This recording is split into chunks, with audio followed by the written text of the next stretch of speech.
Tungayan naman natin ang mga balita mula sa bahagi ng Visayas.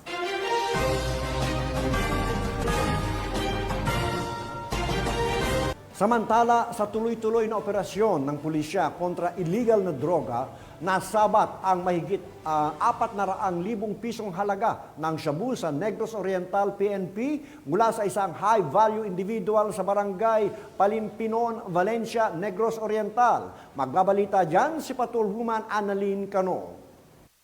Nasa kote ng Negros Oriental PNP ang 408K na halaga ng hinihinalang shabu mula sa high-value individual sa isinagawang buy-bust operation sa Sitio Ogahong, Purok, Bayabas, Barangay Palimpinon, Valencia, Negros Oriental noong ika-4 ng Setyembre ng taong kasalukuyan. Kinilala ni Police Colonel Ronan R. Claraval, Provincial Director ng Negros Oriental Police Provincial Office, ang high-value individual na suspect na si alias Dudong, 45 anyos at residente ng Barangay Daro, Dumaguete City, Negros Oriental. Banda alas 2:47 ng hapon ang kinasa ng kapulisan ang naturang buy-bust operation na nagresulta sa pagka-aresto ng suspect at pagkasabat ng 5 pakete ng hinihinalang shabu na may timbang na 60 na gramo at standard drug price na 408,000 pesos, buy-bust money, brown sling bag, 2 cellphone at lighter. Samantala, kasalukuyang nasa kustodiya ng Valencia Municipal Police Station para sa dokumentasyon at tamang disposisyon na kung saan maharap ito sa kasong paglabag sa Republic Act 9165 o Comprehensive Dangerous Drugs Act of 2002.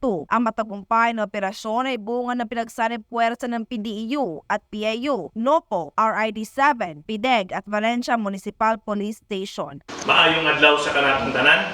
I'm Police Colonel Ronan Rodriguez Claraval, the Provincial Director of Negros Oriental Police Provincial Office. The police personnel of our Police Provincial Office, in coordination with different law enforcement units, conducted a successful buy-bust operation resulted to the arrest of high-value individual. I hope that this operation sends a clear message to all law and offenders that the PNP remain firm in its fight against illegal drugs.